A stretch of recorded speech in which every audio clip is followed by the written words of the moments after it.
خاتون نے مجھے 4-5 سال پہلے فون کیا کہ آپ نے سورہ یوسف کی تفسیر جو بیان کی تھی وہ تفسیر میں نے اور بھی ایک دو لوگوں کا نام لیا انہوں نے کہ وہاں سے سنی ہے. کہہ رہے ہیں آپ نے جو بیان کی وہی بیان کی ہے لیکن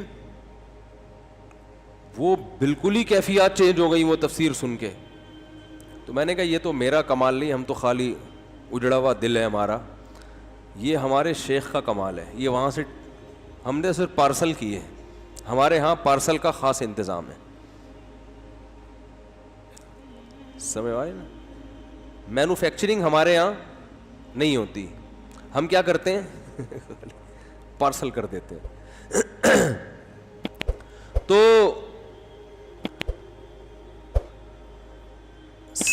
امام ابو حنیفہ کو جو یہ ایک آیت کے پڑھنے میں اتنا مزہ آ رہا ہے, پوری رات گزار دی. تو کتابیں پڑھنے سے تھوڑی, کتابیں تو آج بھی لوگ پڑھ رہے ہیں. حدیث کی ریسرچ کتنی آسان ہوگی, بٹن دباؤ گوگل پہ حدیث آ جاتی ہے سامنے, کیفیات ختم, دل اجڑ گئے, اثر ہی نہیں ہوتا. تو امام ابو حنیفہ کی یہ کیفیات بنی. حماد الکوفی کی صحبت اٹھائی تھی رحمہ اللہ تعالی, بہت بڑے حدیث کے امام. ان کے اندر یہ کیفیات کہاں سے آئی تھیں؟ انہوں نے صحبت اٹھائی تھی ابراہیم نخعی رحمہ اللہ تعالی, بہت بڑے تابعی جن کا محدثین بڑے احترام سے نام لیتے ہیں. حماد الکوفی ان کے جانشین تھے. ابراہیم نخعی میں یہ کیفیات کہاں سے آئیں؟ وہ آئیں حضرت علقمہ سے جو عبداللہ بن مسعود کے شاگرد تھے. انہوں نے عبداللہ بن مسعود کے ساتھ وقت گزارا تھا, صرف کتاب میں لکھی ہوئی حدیثیں نہیں پڑھ لی یا کمپیوٹر پہ بٹن دبایا حدیث سامنے آ گئی, نا نا نا نا, صحبت اٹھائی ہے. اور ابراہیم حضرت علقمہ میں کہاں سے آئی؟ وہ عبداللہ بن مسعود کے ساتھ ہمیشہ رہتے تھے, ہر وقت ان کے ساتھ ساتھ, ہر وقت. انہوں نے عبداللہ بن مسعود کو صرف قرآن سیکھا نہیں, ان سے قرآن سمجھا بھی, اور وہ کیفیات بھی ان میں کیا ہوئی ہیں, ٹرانسفر ہوئی ہیں. آج بزرگوں کو اتنا برا بلا کہا جاتا ہے, فلاں بزرگ نے اپنی کتاب میں یہ لکھا, فلاں نے اپنی کتاب میں یہ لکھا, فلاں نے اپنی کتاب میں یہ لکھا. سارے بزرگی مارکیٹ سے کیا کر دیے, شارٹ کر دیے. بزرگ تو چلے گئے کہاں, بول لیا کرو نا, وہیں چلے گئے. صحیح کہہ رہے ہیں آپ. اب دین سیکھا جائے گا پروفیسروں سے جن کا یہ شعبہ ہی نہیں ہے. وہ ہمیں بتائیں گے قرآن و سنت, نہ ان میں تقویٰ ہے, نہ للہیت, نہ خوف خدا, نہ خشوع و خضوع.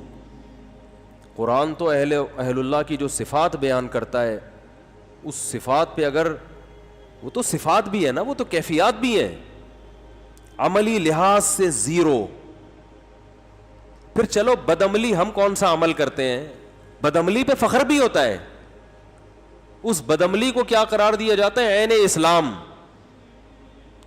یہ نہیں کہ چلو انسان ندامت کرے, روئے دھوئے, اللہ میں گناہگار ہوں معاف کر دے. اہل حق عالم سے اگر غلطی بھی ہوگی نا تو اس غلطی کو اسلام سے تعبیر نہیں کریں گے وہ, بلکہ وہ کہیں گے بھائی مجھ سے غلطی ہو گئی, اللہ سے توبہ کرتا ہوں. باطل کی علامت ہوتی ہے کہ اگر غلط کرے گا تو اس پہ اسلام کا لیبل لگا دے گا. مجھ سے ایک صاحب نے پوچھا کہ داڑھی رکھنا اسلام میں نے کہا فرض ہے بھائی. کٹانا صغیرہ گناہ ہے, کبیرہ, میں نے کہا کبیرہ گناہ ہے. حالانکہ مجھے لگ رہا تھا کہ میں ان کو سخت مسئلہ بتاؤں گا, یہ اور بھی دین سے دور نہ ہو جائیں. تو میں نے ایک بات سوچی, میں نے کہا بھائی اگر مسئلہ غلط بتا دیں ہم لوگوں کی رعایت میں, تو مسئلہ تو چینج نہیں ہو سکتا نا. عالم کو یہ اجازت ہے کہ وہ مسئلہ بیان نہ کرے مصلحت کی خاطر, کہ بھائی لوگوں کا ابھی ایمان کا لیول بہت نیچے ہے, داڑھی کے مسئلے میں الجھایا تو باقی دین سے بھی جائیں گے. بعض دفعہ ایسا ہوتا ہے. اب جیسے کوئی بہت ہی لبرل عورت ہو, کوئی ڈانسر ہو, کوئی گلوکارہ ہو, وہ ہم سے مسئلہ پوچھنے کے لیے آئے کہ کیا چہرے کا پردہ اسلام میں فرض ہے, تو ہم اسے بولیں گے بھائی تو پہلے جو پردہ جو ہے نا, جو سطر میں داخل ہے, جو بنیادی یعنی جس میں کسی کا اختلاف ہی نہیں ہے, وہ والا کر لو. چہرہ کھولنے کے بارے میں ہم اسے گول مول ہم نہیں بتائیں گے اسے چہرہ, ہم کہیں گے بھائی یہ ابھی سے اس کو بتا دیا نا تو یہ جتنا آنا چاہتی ہے اس پہ بھی نہیں آئے گی, ڈر جائے گی. تو عالم کو اس کی اجازت ہے کہ ہر جگہ ہر بات بیان کرنے کی نہیں ہوتی, اور یہ قرآن و سنت سے بھی ثابت ہے. ادعو الی سبیل ربک بالحکمت والموعظۃ الحسنہ, اپنے رب کی طرف بلاؤ حکمت اور مصلحت کے ساتھ. جیسے فرعون نے جب حضرت موسیٰ علیہ السلام نے فرعون کو دعوت دی نا, فرسٹ ٹائم, پہلی دفعہ محل میں جا کے, تو فرعون نے فوراً سوال پوچھا, اگر اللہ کو نہ ماننے سے انسان جہنم میں جائے گا, فما بال القرون الاولیٰ, تو ہمارے جو باپ دادے اتنے لوگ دنیا میں اللہ کو مانے بغیر چلے گئے, ان کا کیا ہوگا؟ اس کا جواب آسان تھا, جہنم میں جائیں گے, اور کیا ہوگا. ٹھیک ہے نا,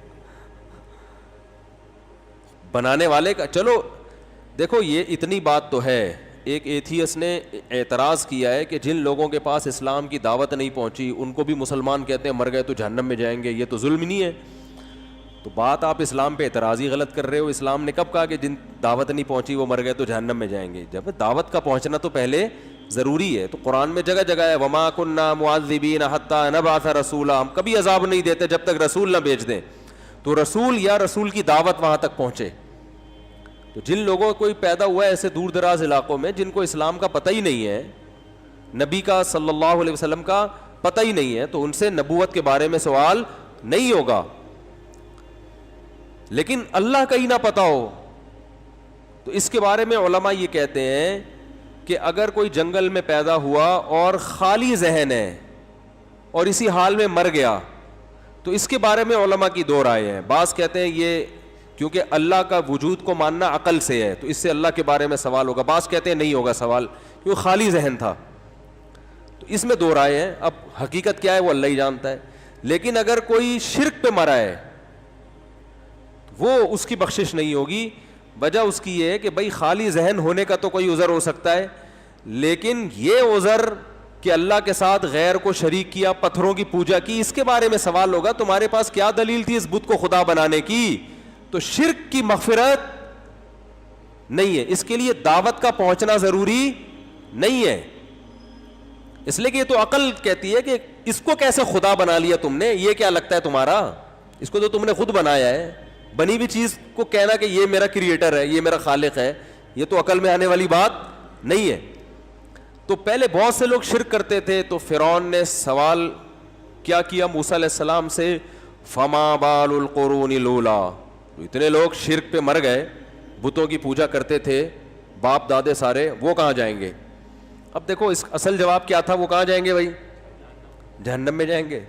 وہ کہاں جائیں گے سے مجھے ایک چٹکلا یاد آتا ہے یار. بات پھر موضوع چینج ہو جاتا ہے. گچی پکڑنے والے مارکیٹ میں نہیں ہیں آج کل. میں کئی دفعہ کہتا ہوں جہاں سے بیان میں چل رہا ہے نا اس کو سنبھال کے رکھو تاکہ پھر میں وہیں آؤں.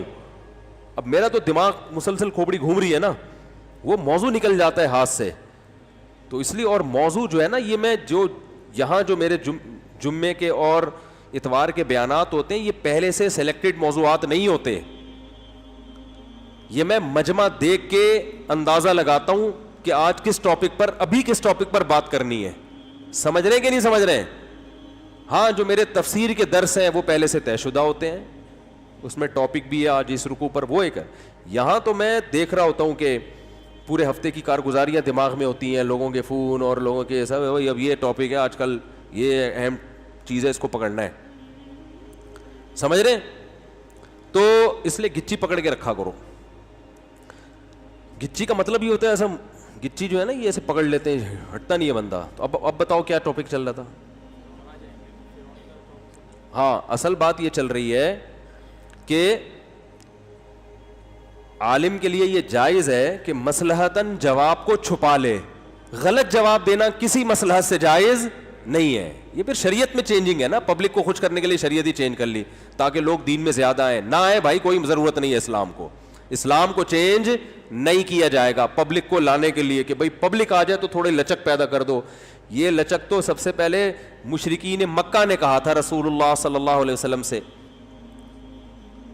کہ آپ کیا کریں, او بدلہ ایتی بقرآن غیر ھذا او بدلہ. آپ کو ہم پیغمبر بھی ماننے کے لیے تیار ہیں, آپ کو ہم آخری نبی بھی مانیں گے, اس کتاب کو اللہ کی کتاب بھی مانیں گے, بس اس یہ والی نہیں ہو, دوسری کتاب لے آؤ. یا اس میں تھوڑی سی چینجنگ کر دیں, اس میں تھوڑی سی ہمارے ماحول اس کو ایکسیپٹ کر لے, قبول کر لے. ہماری جو پرمپرا ہے, ہمارا جو کلچر ہے, وہ اس کے بالکل اگینسٹ جا رہا ہے قرآن. کچھ تھوڑا سا تو کمپرومائز کر لیں, کچھ ہم آپ کی اور کچھ آپ ہماری. تو نبی نے یہ, اللہ نے نبی کو یہ نہیں کہا ٹھیک ہے کر لیں, نا نا نا نا نا, قل ما یکون لی ان ابدلہ من تلقاء نفسی, اے نبی ان سے کہہ دیجئے مجھے چینج کرنے کی اجازت نہیں ہے, یہ میرا دین نہیں ہے, یہ کس کا ہے؟ اللہ کا ہے. میں تو میسنجر ہوں, اللہ کا پیغام تم تک فارورڈ کر رہا ہوں, پہنچا رہا ہوں, تو مجھے اختیار تھوڑی ہے. اب لوگ ہمیں 3 طلاقیں دے کے آتے ہیں نا, رو رہے ہوتے ہیں, ترس آتا ہے خدا کی قسم, بچے رول رہے ہیں, تباہ ہو رہے ہیں, بہت رونا, ہمیں خود آ رہا ہوتا ہے یار کیا ہو گیا ان بیچارے میاں بیوی 20-20 سال سے محبت سے رہ رہے ہیں, 8-8 9-9 بچے ان کے رو رہے ہیں, ہمیں بھی دل چاہتا ہے. لیکن میں ان سے کہتا ہوں بھائی میں کیسے کر دوں, میں لٹکا ہوا ہوں گا قیامت کے دن. تو بھائی اللہ کا حکم ہے طلاق مرتان, 2 دفعہ کے بعد اختیار ہے. فَإِن طَلَّقَا, تیسری دے دی, فَلَا تَحِلُّ لَهُ, حلال نہیں ہے. تو میرا حق تھوڑی ہے, علماء کا کام ہے اللہ کا پیغام لوگوں تک پہنچانا. تو کیسے کر دیں؟ اب جتنا مرضی رو لو بھائی, ہمیں رو لیں گے آپ کے ساتھ مل کے, یہ ہم کر سکتے ہیں تاکہ آپ کا غم ہلکا ہو جائے. 2 آنسو ہم بھی بہا لیں گے, تسلیاں دے دیں گے. تو میں ان کو یہی تسلی دیتا ہوں بھائی اب تقدیر کا حصہ سمجھ کے, اول تو غلط کام کیا نا, اکٹھی 3 دینا تو جائز نہیں ہے, اب جو ہو گیا سو ہو گیا, بس اسی میں خیر ہوگی, اسی کو سمجھو. لیکن چینج کیسے کر دیں؟ ایسے بہت سارے احکام ہیں. لبرل لوگ کیا کرتے ہیں, جو اسلام کا لیبل اوڑھتے ہیں نا, وہ کیا کرتے ہیں پبلک کو خوش کرنے کے لیے تھوڑی تبدیلی کر دیتے ہیں کہ تاکہ براڈ مائنڈڈ قسم کے لوگ اسلام میں آئیں. ہمیں اسلام میں اس طرح سے لوگوں کو داخل کرنے کی ضرورت نہیں ہے کہ جس سے اسلامی کا بیڑا غرق ہو جائے. جو قانون بن گیا قیامت تک کے لیے, چینج نہیں ہو سکتا. سمجھتے ہو کہ نہیں سمجھتے ہو؟ ہاں, ہر بات ہر جگہ بیان کرنے کی نہیں ہوتی. تو موسیٰ, یہ میں اس لیے بھی بتا رہا ہوں کہ تاکہ آپ کو بھی اندازہ ہو کہ دیندار لوگ آج کل ہر جگہ ہر چیز شروع کر دیتے ہیں, نصیحت کا موقع نہیں ہے. اب شادی بیاہ کی مجلس ہے, اس میں آخرت کر بیان, میں نے ایسے لوگوں کو دیکھا ہے. شادی کی محفل ہے, وہی ہنسی کا خوشی کا ایک موقع ہے, وہاں کسی مولانا کو بیان کے لیے بلایا, انہیں جہنم پہ بیان کر دیا پورا. مجھے بہت عجیب لگ رہا ہوتا ہے. او بھائی یہ تو نبی کی بھی ترغیب ہے, مبارکباد دو ایک دوسرے کو. اس میں یہ اتنا رونا دھونا, پھر رو رو کے دعائیں, دولہا بیٹھا ہوا ہے رولا رہے ہیں اس کو, وہ سیرا باندھا ہوا رو رو کے دعائیں مانگ رہا ہے. تو بات ٹھیک ہے, موقع بولو بھائی, یہ موقع نہیں ہے. ہر چیز کا ایک موقع ہوتا ہے. مسجد میں رونے دھونے کی بات ہو, آپ کہتے ہو پھر آپ ہنسنے کی بات کیوں کرتے ہو؟ وہ ہنسنے کی باتیں نہیں ہوتی, وہ درمیان میں چٹکلے سبق آموز ہوتے ہیں, اس کا مقصد بھی نصیحت ہوتی ہے. تو اگر ہنسا کے نصیحت ہو رہی ہے تو پھر رلانے کی ٹینشن کی ضرورت کیا ہے؟ اصل تو مقصد ہے کہ لوگوں کو نصیحت ہو جائے. تو خام خواہ میں رولانا بھی تو کوئی ثواب کا کام نہیں ہے, بلا وجہ بیٹھ کے رونے کے لیے. اور بہت سارے گھر میں جاؤ, جاتے ہی رونا آنا شروع ہو جاتا ہے انسان کو. حقیقت آج کل جو حالات گھروں کے چل رہے ہیں, کوئی بات نہیں بھی ہوتی پھر بھی آدمی رونا شروع کر دیتا ہے. تو حقیقت بتا رہا ہوں آپ کو. میں نے جمعے کو بیان کیا تھا نا کہ سردار جی اپنی ایک فلم دیکھ رہے تھے. سردار جی فلم دیکھ رہے ہیں, رو رہے ہیں. لوگوں نے کہا کوئی فلم میں, اصل میں لفظ فلم ہے, مجھے پتا ہے, میں جان کر فلم بولتا ہوں کیونکہ کراچی میں فلم کو لوگ کیا بولتے ہیں؟ فلم بولتے ہیں. تو ہم چونکہ کراچی کے ہی پلے ہوئے ہیں تو کہتے ہیں نا بہت بڑی فلم ہے. تو یہ فلم کی سپرلیٹو ڈگری ہے. جب کوئی بہت بڑی فلم ہوتی ہے تو فلم نہیں ہوتی بلکہ وہ فلم ہوتی ہے, ٹھیک ہے نا, اس میں مبالغہ پیدا کیا جاتا ہے, بڑی فلم ہے. ایک گلشن اقبال میں ہمارے دوست تھے, مجھے ایک صاحب کے بارے میں کہنے لگے یہ 3 گھنٹے کی انگلش فلم ہے گانوں کے ساتھ. میں نے کہا کیا مطلب؟ کہہ رہے ہیں یہ بندہ, وہ بہت باتونی آدمی تھے نا جن کے بارے میں کہہ رہے, دوست تھے ہمارے, بلکہ ان کے سامنے ہی کہہ رہے تھے. کہہ رہے یہ بندہ وہ بہت باتونی آدمی تھا اور ایسی عجیب عجیب چیزیں کرتا رہتا تھا ہر وقت, کاروباری مائنڈ تھا اس کا. تو مجھے کہنے لگے اس سے بچ کے رہنا, یہ بندہ بہت بڑی فلم ہے. پھر کہنے لگے فلم بھی چھوٹی نہیں, یہ انگلش فلم ہے 3 گھنٹے کی گانوں کے ساتھ. میں نے کہا کیا مطلب یار, 3 گھنٹے کی انگلش فلم کیا مطلب؟ انہوں نے کہا ایک تو انگلش فلم 3 گھنٹے کی ہوتی نہیں ہے اور اس میں گانے بھی نہیں ہوتے, تو یہ ایسی فلم ہے جو ہے بھی انگلش مگر 3 گھنٹے کی ہے اور گانے بھی ہیں اس میں. یعنی انگریز بھی بولیں گے کہ یار یہ فلم نہیں ہے انگلش، بلکہ یہ انگلش میں بھی فلم ہے، یہ جو چیز انگلش میں بھی نہیں ہوتی یہ وہ ہے. اب یہ بازوق لوگ سمجھ سکتے ہیں اس کلام کا مطلب، اس کو ڈیفائن کرنے میں مزہ نہیں آئے گا. 3 گھنٹے کی انگلش فلم ہے گانوں کے ساتھ. میں نے کہا یار عجیب اسٹائل ہے. تو خیر کیا بات چل رہی تھی؟ سردار جی فلم دیکھ رہے تھے، رو رہے تھے، روتے جا رہے ہیں. لوگوں نے کہا کوئی جذباتی سین آ گیا ہوگا، کیوں رو رہا ہے بھائی؟ جب دیکھا تو کوئی سین نہیں ہے. انہوں نے کہا کیوں رو رہا ہے؟ کہہ رہے ہیں یعنی کون سی فلم دیکھ رہے ہو جس پہ اتنا رونا آ رہا ہے؟ کہہ رہے ہیں فلم نہیں ہے بھائی، اپنی شادی کی مووی دیکھ رہا ہوں میں. اپنی شادی کی مووی دیکھ رہا ہوں. ایسا بھی ہوتا ہے. تو میں زیادہ اس لیے نہیں رولاتا کہ گھر جاتے ہی کیا شروع ہو جاتا ہے رونا دھونا، پڈے یہ وہ، تو اب کیا یار ادھر بھی آگے رو گے.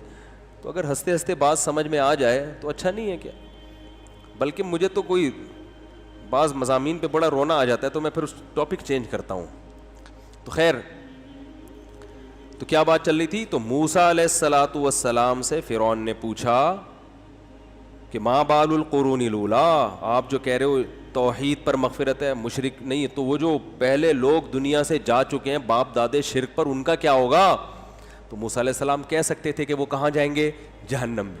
لیکن اگر وہ یہ کہہ دیتے تو پورا جو اسمبلی تھی نا فرعون کی، جہاں کھڑے ہو کر وہ ساری، اس کا ماحول کیا ہو جاتا؟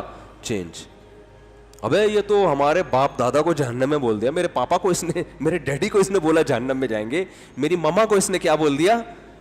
جہنم. میری گرینڈ مدر کو جہنم ہی بول دیا. اتنی پیاری میری گرینڈ مدر جنہوں نے مجھے بچپن سے پالا، میرے گرینڈ فادر جنہوں نے مجھے گھر بنا کے دیا اور فرعون کے محل میں مجھے یہاں تک پہنچایا، پتہ نہیں کیا یہ ایک لا حاصل فضول بحث.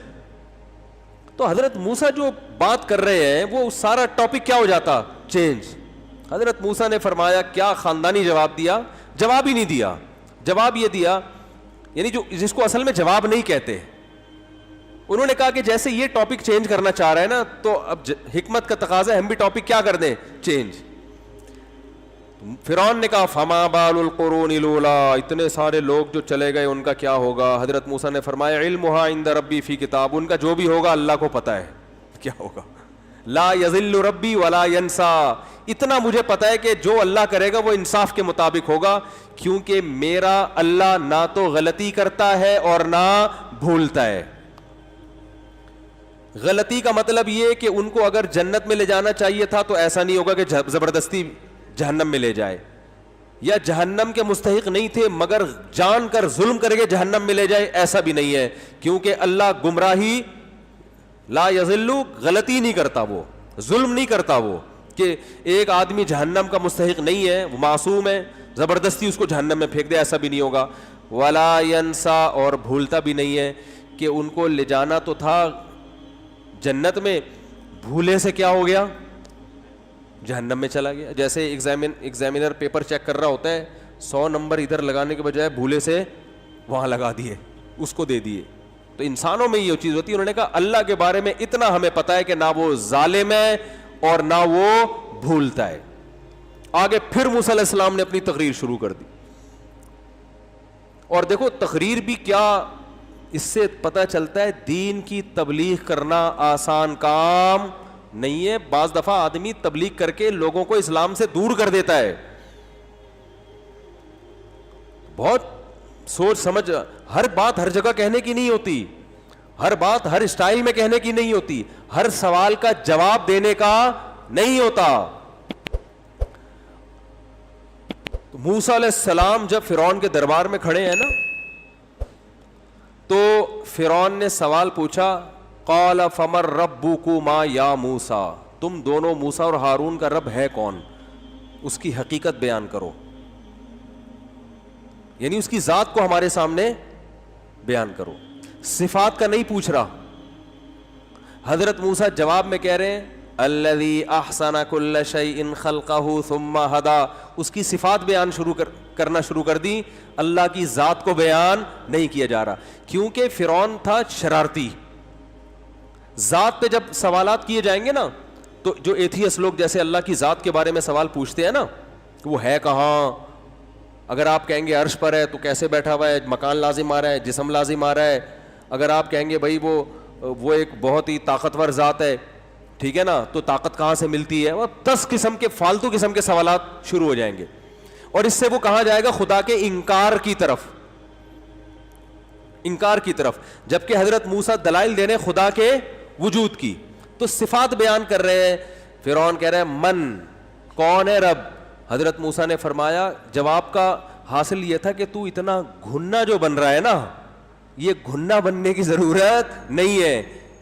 الذی احسن کل شیء خلقہ ثم ہدی, اس رب کی بات کر رہا ہوں جس نے ہر چیز کو بہترین انداز سے بنایا اور اسے اس کی نیچر کے راستے پر چلا دیا. یعنی کائنات میں جو ایک مینجمنٹ ہے نا, جو جس ذات نے مینجمنٹ یہ رکھی ہے, اس کی بات کر رہا ہوں میں. یعنی اس میں خود بخود اشارہ کر دیا اس صفت میں کہ ایسا ہو نہیں سکتا کہ یہ کائنات بغیر کسی خالق کے بنی ہو اور بغیر کسی خالق کے چل رہی ہو. یعنی اتنی زبردست مینجمنٹ جس ذات نے کی ہے وہ ظاہر ہے تو نے تو نہیں کی ہے, اور یہ بھی ممکن نہیں ہے کہ وہ خود بخود ہو, کوئی ہے, میں اسی کی بات کر رہا ہوں. اب وہ کہاں ہے, کیسا ہے, کیا ہے, اس بحث میں پڑھنے کی ہمیں ضرورت ہے ہی نہیں. جو ہمارا مدعا تھا کہ کوئی ہے, بس یہ ثابت ہو گیا کہ کوئی نہ کوئی ہے. فرعون ادھر چالاکیاں کر رہا ہے گھننا بن بن کے نا. گھننا پتہ ہے کسے کہتے ہیں, اسے پتہ ہے کہ میرا سوال غلط ہے, لیکن حضرت موسیٰ کیا کر رہے ہیں, حضرت موسیٰ پورے دماغ کے ساتھ, پورے یعنی بیداری کے ساتھ جو ہے نا اس کی چالاکیوں کو سمجھ رہے ہیں. اور پھر فرعون نے تو ایک سوال پوچھا تھا نا, مر ربکما یا موسیٰ, تو اس کے جواب میں حضرت موسیٰ نے پوری تقریر کر دی. ایک جب سوال ہاں یا نہ میں ہوتا ہے, ڈیفینیشن ہوتی ہے, تو ڈیفینیشن کے الفاظ لگے بندے ہوتے ہیں کہ نہیں ہوتے. ارے بھائی کوئی پوچھے کہ آپ سے, لوگ سائنس میں پڑھتے رہتے ہیں نا, اس کی کیا ڈیفینیشن ہے, تو وہی آپ اٹ از کالڈ نیوٹنز لا کہہ دیتے ہیں نا آپ. پیچھے ایک جملہ ہوتا ہے, درمیان میں ایک جملہ ہوتا ہے, وہ کالڈ لگا دو ہر جگہ, ایک یا دو سطروں میں ڈیفینیشن آ جاتی ہے. تو فرعون نے بھی ڈیفینیشن پوچھی کہ خدا کی ڈیفینیشن کیا ہے, تو ایک لائن میں آ جانی چاہیے تھی. حضرت موسیٰ نے ایسا نہیں کیا, ایک تو پوری تقریر شروع کر دی کہ مجھے اپنی یہ فرعون جو ہے نا کم بخت, یہ بولنے نہیں دے گا. اس کو پتا ہے کہ میں بولا, یعنی موسیٰ جتنا بولیں گے کیونکہ حق ان کے ساتھ ہے, تو میری مارکیٹ ویلیو کم, میری دعوت کم. تو الٹے سوال پوچھ کے ان کو الجھاؤ. اور حضرت موسیٰ موقع کی تلاش میں ہے کہ یہ مجھے بولنے نہیں دے گا اور میں نے بولنے کا موقع ہاتھ سے جانے نہیں دینا. تو حضرت موسیٰ نے پوری تقریر شروع کر دی. الذی جعل لکم الارض مہدا, پہلے تو کیا کہا, احسن کل شیء خلقا, جس نے ہر چیز کو بہترین انداز سے بنایا. اتفاق سے بنی ہوئی چیزیں بہترین انداز سے نہیں بنتی. دھماکوں کے ساتھ کائنات اگر وجود میں آتی اتنی خوبصورت نہیں ہوتی. انسان کسی دھماکے اور بندر کی پیدائش ہوتی تو اتنا خوبصورت, اتنا حسین, اتنا ذہین نہیں ہوتا. بندر اتفاق سے اگر انسان بنا ہوتا نا, جیسے ڈارون کہتا ہے, اتفاق سے ایسی چیزیں نہیں آتی. لیپ ٹاپ اتفاق سے آیا ہے, گھڑی اتفاق سے وجود میں آئی ہے, نہیں آ رہی سمجھ. یہ ٹوپی جو آپ نے سر پہ پہنی ہوئی ہے یہ اتفاق سے بنی ہے. کوئی چیز جس میں مینجمنٹ ہو اتفاق سے وجود میں نہیں آتی. یہ کمال ہے. یہ چائنا کی ٹوپی جو سب سے تھکی ہوئی ٹوپی ہوتی ہے, یہ خود سے وجود میں نہیں آئی. جس کھوپڑی پہ یہ رکھی ہوئی ہے وہ پورا مغز, پوری کھوپڑی, اس کے اندر 2 آنکھیں, اس کے اندر 2 کان, زبان, ناک, پھر دانتوں کا پورا ایک سسٹم, اور زبان میں چکھنے کی صلاحیت, ناک میں سونگھنے کی صلاحیت, کانوں میں سننے کی صلاحیت. ابے یہ ڈیزائن خود سے وجود میں نہیں آ سکتا. ان صفات کے ساتھ یہ ڈیزائن کیسے وجود میں آ سکتا ہے؟ اس لیے جب بھی اللہ کی بات ہوگی, اللہ کی صفات جو اللہ کے کام ہے نا ان کو بیان کیا جائے گا. اور ایتھیس کی کوشش ہوتی ہے اللہ کی ذات میں گھسنے کی, جو ہماری عقل سے بالا تر ہے. ہم اللہ کی ذات کو ڈیفائن کر ہی نہیں سکتے, کیونکہ ہماری عقل سے بالا تر ہے. لیکن ہماری عقل میں یہ چیز آتی ہے کہ یہ چیزیں خود بخود نہیں بن سکتی. تو حضرت موسیٰ نے کیا فرمایا, احسن کل شیء خلقہ. فرعون تو اتنا گھننا بن کے پوچھ رہا ہے کہ کون ہے رب, جیسے تجھے پتہ ہی نہیں ہے. وہی تو ہے جس نے ہر چیز کو بہترین انداز سے بنایا اور بنا کے چھوڑا نہیں ہے. ثم ہدا, پھر اس کائنات کو ایک ایک ترتیب پہ ڈال دیا ہے ہر چیز. سورج مشرق سے نکل کے مغرب میں غروب, پھر مشرق سے نکل کے, ایک سیٹنگ ہے یا نہیں ہے؟ ابے گاڑی کی گراریاں جو گھومتی ہے کسی میکینک نے فٹ کی ہوتی ہے نا, کوئی چیز خود بخود گھوم رہی ہے, یہ کیسے ممکن ہے بھائی؟ کون سی چیز اس کو گھما رہی ہے, کس اسپیڈ سے گھما اس اسپیڈ میں بڑی مسئلے ہیں. زمین جس اسپیڈ سے گھوم رہی ہے, اگر اسپیڈ ہلکی ہو جائے نا, سال لمبا ہو جائے گا اور ہم سب لمبے ہو جائیں گے. پھر یاد رکھو, سارے موسموں کی سیٹنگ آؤٹ, موسم کی سیٹنگ آؤٹ ہونے سے پورے سسٹم کی سیٹنگ آؤٹ, اور ہم زمین سے آؤٹ, سب لمبے ہو جائیں گے. زمین کو جو 23 ڈگری جھکایا ہے, زمین جو ہے نا سیدھی نہیں ہے, تھوڑی سی کیا ہے, جھکی ہوئی. اس جھکنے سے موسم بن رہے ہیں.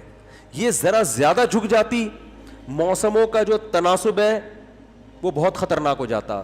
کم جھک جاتی, ایک ہی جیسے موسم رہتے, تو پوری زمین آباد نہیں ہو سکتی تھی.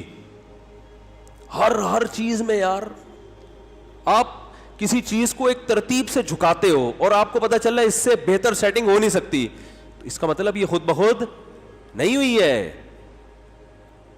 ملحد اور ایتھیس جھوٹ بولتے ہیں, الو بنا رہے ہیں, بے عقلی کی باتیں کرتے ہیں, کہتے ہیں ہم عقل پرست ہیں. بھائی آپ کے پاس عقل کے علاوہ سب کچھ ہے. تو حضرت موسیٰ علیہ السلام کو موقع ملا. حضرت موسیٰ علیہ السلام نے جو فرعون کے دربار میں تقریر کی ہے, ایسے آسان انداز میں. ایتھیس آپ کو الجھاتا ہے سائنس میں, صحیح ہے نا, سائنسی تھیوری میں. عام طور پر لوگوں نے وہ سائنسی تھیوریز نہیں پڑھی ہوئی ہوتی, وہ بھرم میں آ جاتے ہیں, یار اس کے پاس تو نیوٹن کی پوری کتابیں پڑھی ہوئی اس نے, اس کو تو وہ سائنسدان جو کائنات کیسے بنی اس پہ ریسرچ ہے, ان کی تقریریں اس کو زبانی یاد ہیں. بھائی جان, جو کامن سینس کی باتیں ہوتی ہیں نا, اس کے لیے کسی سائنس کو پڑھنے کی ضرورت نہیں ہے. میں کہتا ہوں چائنا کی ٹوپی خود نہیں بن سکتی, جس کھوپڑی پر ٹوپی ہے کسی سائنسدان کے باپ سے اس کا جواب لے کر یہ کھوپڑی کیسے بن گئی, صحیح ہے نا. 2 اور 2 4 کی طرح جو چیزیں واضح ہیں, اس میں تھوڑی. ایک سائنسدان آپ سے کہہ رہا ہے کہ پانی پینے سے پیاس بجھتی ہے, آپ کہیں بھائی جی اپنی تحقیق کیا رکھو الگ. ہر پاگل سے پاگل تجربہ کر کے دیکھ لے گا کہ جب پانی پیو تو کیا ہوتا ہے. یہ تو کامن سینس کی چیزیں ہیں. اب آپ ایک نئی ریسرچ مارکیٹ میں لے کر آئے کہ ایک سائنسدان پیدا ہوا, اس نے کتاب کے صفحہ نمبر فلاں میں انگلش میں 6 سطروں کی عبارت کہ پانی پینے سے نہیں بجھتی, ایکچولی وہ کسی اور چیز سے بجھتی ہے. بولو بھائی تو اپنی تحقیق بکری کو کھلا دے. اپنی تحقیق کس کو کھلا دے؟ بکری کو. یہ خام خام بھرم بازیوں والی باتیں ہیں. جو بدیہی چیزیں ہیں ان کو نظری بنانا, ان کو یعنی ایسا بنانا جیسے اس میں اختلاف رائے ہو سکتا ہے. یہ وسوسہ ہے نا جس کے سے اللہ نے پناہ مانگنے کا حکم دیا ہے. تو حضرت موسیٰ علیہ السلام سے فرعون نے کہا, یہ بس میں تقریر کر کے اپنے اصل ٹاپک کی طرف آتا ہوں. فرعون نے کہا مر ربکم, کون ہے بھائی, اس کو ڈیفائن کرو. تو 2 لفظوں میں ڈیفینیشن ہو سکتی تھی. حضرت موسیٰ نے صفات بیان شروع کر دی کہ تو گھنا بن کے ایسے کہہ رہے جیسے تیرے کو کچھ پتا ہے ہی نہیں. احسن کل شیء خلقہ ثم ہدی الذی جعل لکم الارض مہدا, جس نے زمین کو بچھونا بنا دیا. زمین کے علاوہ کوئی جگہ انسان کے لیے قابل رہائش نہیں ہے, تو یہ ایسی بن گئی انسان کے رہنے کے قابل, ہر لحاظ سے سوٹیبل, موسم کے لحاظ سے, بارشوں کے لحاظ سے, ہواؤں کے لحاظ سے, پہاڑوں کے لحاظ سے, زمین کے لحاظ سے. کتنی زمین ایسی ہونی چاہیے جس میں پیداوار اگ سکے. اللہ کو پتہ ہے نا کتنی آبادی آئے گی تو اتنی زمین قابل کاشت ہونی چاہیے, اتنی میں پہاڑ ہونے چاہیے تاکہ ان کا بیلنس برقرار رہے, اتنا پانی ہونا چاہیے, اتنی خشکی ہونی چاہیے. پانی زیادہ ہوتا خشکی کم ہوتی اور بارشیں برستی, سارے بہہ کے مر چکے ہوتے. پانی کم ہوتا خشکی زیادہ ہوتی, بارشوں کا ریشو کم ہو جاتا. جو زمین کی ریکوائرمنٹ ہے پوری ہر لحاظ سے تو مہد بنایا. وَسَلَكَ لَكُمْ فِيهَا سُبُلًا, اور زمین کو ایسا بنایا کہ اس میں اللہ نے راستے قدرتی طور پہ رکھ دیے ایک جگہ سے دوسری جگہ جانے کے.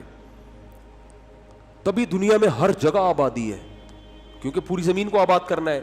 ایسا نہیں بنایا کہ ایک انسان دوسری جگہ پہنچ ہی نہ سکے. کچھ جگہوں پہ مشکل سے پہنچتا ہے, کچھ جگہوں پہ آسانی سے. میں حیران ہوتا ہوں, پہاڑوں پہ بسیں چلتی ہیں, ان پہاڑوں پہ راستے ہیں, نہیں بھی ہوں گے تو ایسا ہے کہ بنایا جا سکتا ہے راستہ ہر جگہ. وَسَلَكَ لَكُمْ فِيهَا سُبُلًا وَأَنزَلَ مِنَ السَّمَاءِ مَاءً. اب موسیٰ علیہ السلام تقریر کر رہے ہیں, اور آسمان سے اس نے پانی برسایا, بارشوں کا سسٹم جس نے بنایا. اب دیکھو حضرت موسیٰ کی تقریر چل رہی ہے, اور تقریر کے دوران حضرت موسیٰ, قرآن اللہ قرآن حضرت موسیٰ کی تقریر کو بیان کر رہا ہے, ان کی جو اسپیچ تھی نا فرعون کے محل میں, اس کو قرآن بیان کر رہا ہے. اب قرآن کا انداز دیکھو, قرآن کہہ رہا ہے موسیٰ علیہ السلام نے کہا وہ اللہ, سارے صیغے غائب کے استعمال ہو رہے ہیں نا. ارے first person, second person, third person آپ نے انگلش میں پڑھا ہوگا نا. First person I we, second person you, third person he she it اور دے یا کوئی نیم, یہ تھرڈ پرسن ہوتا ہے نا. تو حضرت موسیٰ فرسٹ پرسن ہے, فرعون سیکنڈ پرسن, اللہ کی ذات یہاں پر اس کے لیے تھرڈ پرسن والی ضمیر استعمال ہوں گی نا. یار کیا ہو گیا, سمجھ میں کیوں نہیں آ رہا بھائی. موسیٰ علیہ السلام کہہ رہے, ہونا یہ چاہیے کہ موسیٰ علیہ السلام کے الفاظ قرآن نقل کر رہا ہے. قرآن کہہ رہا ہے موسیٰ نے کہا وہ اللہ, تو بالکل وہ کا لفظ استعمال ہونا چاہیے. میں کا لفظ یہاں استعمال ہونا 100% غلط ہے. وہ اللہ جس نے ہر چیز کو بہترین انداز سے بنایا, وہ اللہ جس نے ہر چیز کو اس کی نیچر پہ چلا دیا, وہ اللہ جس نے آسمان سے پانی برسایا. آگے الفاظ ہیں فَأَخْرَجْنَا بِهِ أَزْوَاجًا مِّن نَبَاتٍ شَتَّىٰ, پھر ہم نے اس پانی سے لاکھوں کروڑوں قسم کے نباتات پیدا کر دیے. تو یہ ہم درمیان میں کہاں سے آ گیا؟ نہیں آ رہی بات سمجھ میں. بات چل رہی ہے اس اللہ کی, اور حضرت موسیٰ علیہ السلام کا کلام نقل ہو رہا ہے, اور ابھی سینٹینس کمپلیٹ بھی نہیں ہوا, اسی سینٹینس میں اللہ تعالیٰ وہ سے کس پر آ گئے؟ ہم پر آ گئے. بظاہر یہ گرامر کے لحاظ سے, اصول کے لحاظ سے یہ کلام 100% غلط ہے بظاہر, کہ بات وہ کی ہو رہی, ہم کہاں سے آ گئے؟ موسیٰ علیہ السلام نے تھوڑی کیا یہ. نہیں آ رہی بات. ہائے ہائے ہائے, کیسے جب تک سوال کھوپڑی میں نہیں آئے گا نا جواب کا مزہ نہیں آئے گا. اور جواب میں کیسے سمجھاؤں, میرے پاس الفاظ نہیں ہے کہ اس کلام میں جو اللہ نے لذت رکھی ہے نا, اور جو مزہ رکھا ہے اس اسٹائل میں, اس انداز میں, وہ مزہ آپ کو کیسے ٹرانسفر کروں میں. قرآن جو ہے نا عربی گرامر کے قاعدوں کو سائڈ پہ رکھ دیتا ہے, ٹھیک ہے نا. قرآن وہ لب و لہجہ استعمال کرتا ہے جو بلاغت والا ہو. گویا یہاں اللہ پہلے دوبارہ, وہ پھر بات پرانی ہو گئی ہے نا, آپ کے ذہن سے نکل گئی ہے, دوبارہ سے بات چل رہی ہے اس اللہ کی. بات کرنے والا کون ہے؟ حضرت موسیٰ. نقل کون کر رہا ہے؟ اللہ. اللہ فرما رہے ہیں موسیٰ نے یہ کہا, دیٹ, وہ ایک جملہ ہوتا ہے نا انگلش میں, ہی سیڈ دیٹ, تو آگے اس بندے کا کلام ہوگا نا پورا, پھر اس کی دو طریقوں سے اس کو بیان کیا جاتا ہے. He said I am going. اب آئی کا مطلب وہ ہی بول رہا ہے, اور یہ بھی کہا جاتا ہے ہی سیڈ دیٹ ہی واز.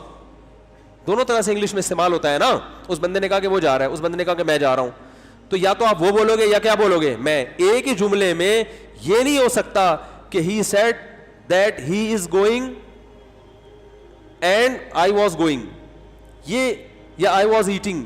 یہاں پھر کلام کا کیا ہو جاتا ہے, بالکل ایک قسم کا کچوبڑ نکل گیا. ابے یار یا تو ہی سے تعبیر کر یا آئی بول. اب سمجھ میں آیا؟ تو موسیٰ علیہ السلام کا کلام قرآن نقل کر رہا ہے.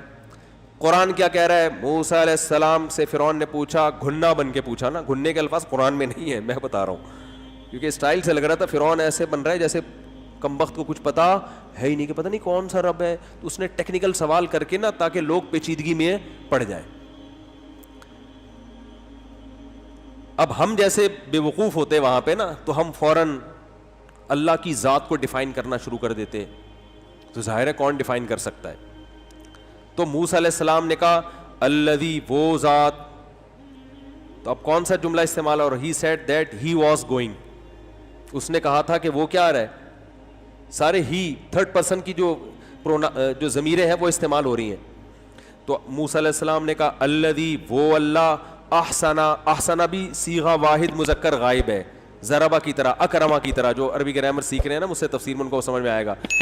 اس نے, وہ اللہ کہ اس نے ہر چیز کو بہترین انداز سے بنایا, اس نے ہر چیز کو اس کے راستے پہ چلا دیا. آیت ختم. پھر آیت ہو رہی ہے الذی انزل من السماء ماء، وہ اللہ جس نے آسمان سے پانی اتارا. ابھی جملہ سینٹنس کمپلیٹ نہیں ہوا. فاخرجنا، اور ہم نے پھر اس سے طرح طرح کے نباتات پیدا کر دیے.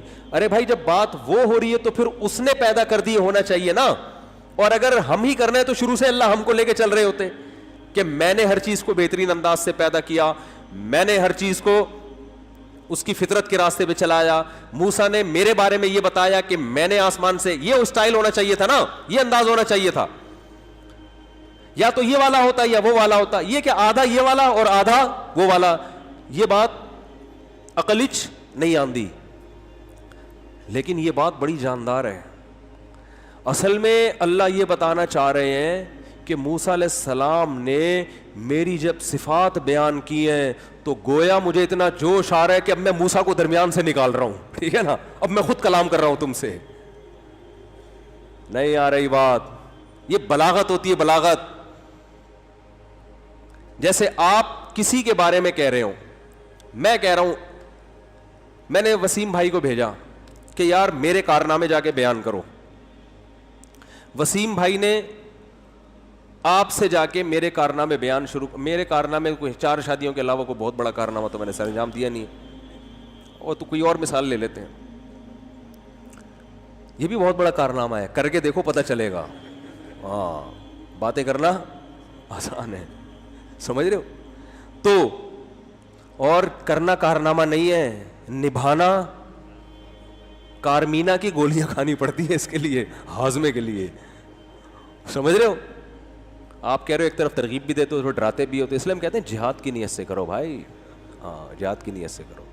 فوجی کو بارڈر پہ بھیجا جاتا ہے نا, ترغیب دی جاتی ہے, لیکن بتایا جاتا ہے بھائی شہید بھی ہو سکتے ہو اور معذور بھی ہو سکتے ہو. تو کہے گا یار ڈرا کیوں رہے ہو سر؟ تو بھائی ڈرا رہے ہیں لیکن فائدہ اس میں ثواب ملے گا, شہادت ملے گی, اجر ملے گا, قوم کی طرف سے عزت ملے گی, نشان حیدر ملے گا, وغیرہ وغیرہ. اس لیے ہم بھی کہتے ہیں کہ جیسے فوجی کی بارڈر پہ تشکیل ہوتی ہے نا, اس سے ہم بھی آپ کی کیا تشکیل کرا رہے ہیں, آپ کی وہی مزہ آئے گا, بالکل بالکل وہی لک آئے گا آپ کو, حقیقت بتا رہا ہوں. اور وہ تو بارڈر سے ہو کے واپس آ جاتا ہے, اب پوری زندگی کے لیے بارڈر پہ تشکیل ہو جائے گی آپ کی. جب آپ 4 شادیاں کرو گے, گویا پوری زندگی پہ اب کہاں ہیں, بارڈر پہ بیٹھے ہوئے. تو خیر, تو موسیٰ علیہ السلام کیا فرما رہے ہیں. ہاں, میں مثال دے رہا تھا کہ میں نے سلیم کو بھیجا. ابے یار اپنی مثال نہیں, چلو اپنی جھوٹ موٹ کی بھی چلتی ہے نا, مثال دے رہے ہیں, کوئی گورنمنٹ کی طرف سے پابندی تھوڑی ہے. میں نے سلیم کو بھیجا کہ وسیم کے سامنے میرے کارنامے بیان کرو. آپ گئے, آپ نے وسیم کو بتایا کہ مفتی صاحب نے یہ بھی کیا, مفتی صاحب نے یہ بھی کیا, مفتی صاحب نے یہ بھی کیا, اور پوری رپورٹ مجھے لا کے پیش کر دی کہ میں نے آپ کے بارے میں یہ رپورٹ پیش کی ہے. اب میں ستار بھائی کو بتا رہا ہوں کہ یار سلیم نے میرے بارے میں یہ رپورٹ پیش کی, سلیم نے میرے بارے میں کہا کہ مفتی صاحب نے یہ بھی کیا, یہ بھی کیا. اب مجھے اتنا جوش آنے لگا, یار میں نے تو بڑے کمالات کیے. اب میں سلیم کو درمیان سے ہٹا کے کہوں گا, ڈائریکٹ آ جاؤں گا, میں نے یہ بھی کیا, میں نے یہ بھی کیا. بھائی اس کو ہٹاؤ درمیان سے, ٹھیک ہے نا. یہ غائب کے صیغے استعمال ہو رہے ہیں. اب اللہ ڈائریکٹ ہم سے, ڈائریکٹ اللہ کا لنک ہو گیا ہے کہ فرعون کو ایک طرف رکھو, موسیٰ علیہ السلام نے جو کام کیا تھا وہ کر لیا. اب اللہ قرآن میں ہم سے ڈائریکٹ خطاب کر رہا ہے کہ تم بھی تو دیکھو میں کیا کیا کر رہا ہوں. فرعون کو تو ایک طرف رکھو, موسیٰ اور فرعون کی جو کنورسیشن ہوئی ہے وہ ایک طرف رکھو, تم بھی تو اس قرآن کو پڑھ رہے ہو, تم بھی تو دیکھ رہے ہو. تو اللہ خود آ گیا درمیان سے حضرت موسیٰ اور فرعون کے واقعے کو, گویا حقیقت میں تو نہیں, یعنی انداز ایسا ہے, بلاغت میں حقیقت تھوڑی ہوتی ہے. تو اللہ نے فرمایا, موسیٰ علیہ السلام کہہ رہے ہیں الذی احسن کل شیء خلقہ ثم ہدی, وہ اللہ جس نے ہر چیز کو بہترین انداز سے بنایا اور پھر اس کو اس کی نیچر پہ چلا دیا. انزل من السماء ماء, وہ اللہ جس میں آسمان سے پانی برسایا. اللہ کہتے ہیں اب موسیٰ اور فرعون کے واقعے کو ایک طرف رکھو.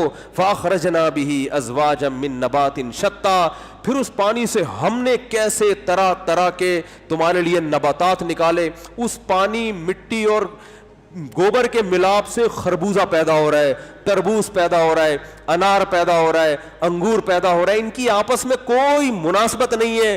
سنوان وغیر سنوان یسقى بماء واحد, ایک پانی ہے, ایک مٹی ہے, ایک گوبر ہے, اس کے ملاپ سے اگنے والی چیزوں میں کتنا ڈفرینٹ ہے.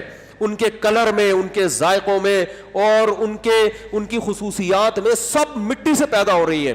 آپ زمین کھود کے دیکھو, نہ تربوز کا رنگ, نہ تربوز کا ذائقہ, نہ آم کا رنگ, نہ آم کا ذائقہ, نہ پپیتے کا رنگ, نہ پپیتے کا ذائقہ, نہ ناریل کا رنگ, نہ ناریل کا ذائقہ. ناریل پیدا ہو رہا ہے سمندر کے کنارے کڑوی ترین زمین میں, اور جب تک کڑواہٹ نمک اس کو نہ ملے اگتا نہیں ہے. سمندر کی بیکار ہوا نہ ملے تو اگتا نہیں ہے. اگنے کے بعد مٹھاس دیکھو اس کا, پانی میں نمک کے علاوہ سب کچھ ملے گا آپ کو. ایسا میٹھا پانی ہوتا ہے اس کا, کیسا زبردست پانی ہوتا ہے اس کا. کہاں سے پانی جذب کر کے وہ نمک کو سائڈ پہ رکھ رہا ہے اور اپنے اندر اس پانی کو لے کر آ رہا ہے. کیوں اللہ تعالیٰ اگر سمندر کے کنارے یہ کڑوا ناریل پیدا کرتے تو سمندری لوگ کہتے اللہ ادھر بھی کڑواہٹ ادھر بھی کڑواہٹ, تو نے ہمارے رزق کا انتظام سمندر کے کنارے نہیں کیا. اللہ کہتا سمندر کے کنارے بھی لوگوں کو میں نے زندگی دینی ہے, ان کو ایسا مشروب پلاؤں گا تم نیسلے اور یہ جو کمپنی ہے نا ان کو بھول جاؤ گے. ناریل توڑ کے دیکھو کیا نکلتا ہے اس کے اندر سے. تو اللہ درمیان میں جیسے جیسے اللہ کی قدرت اوپر جا رہی ہے نا, اللہ خود درمیان میں آ گئے.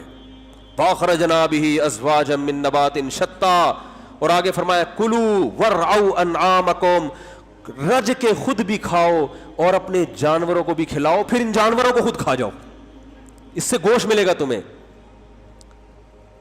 کلوا ورعوا انعامکم, اب اللہ خطاب بھی کر رہے ہیں, کلو کھاؤ ورعوا انعامکم. اب کھانے پر تو فوکس کیا ہوا ہے بھائی. ایتھیس بھی دبا کے پھوڑتا ہے. ایک ایتھیس نے ایک مولوی صاحب دکھائے کہ قربانی کے دنوں میں یہ مولوی لوگ بہت کھاتے ہیں بکرے, تو اتنا بڑا پیٹ کا کوئی مولانا صاحب دکھائے اور کہا کہ یہ بکروں کا قبرستان ہے ان کا پیٹ. انسان کے باطل ہونے کی سب سے بڑی دلیل پتہ ہے کیا ہوتی ہے؟ وہ ذاتیات پہ آ کے بحث کرنا شروع کر دیتا ہے. اگر آپ کسی مولوی کا اتنا بڑا پیٹ دکھا سکتے ہیں تو کیا لبرل لوگوں میں بہت سے لوگوں کے اس سے بڑی بڑی توندیں نہیں ہوتی ہے بھائی؟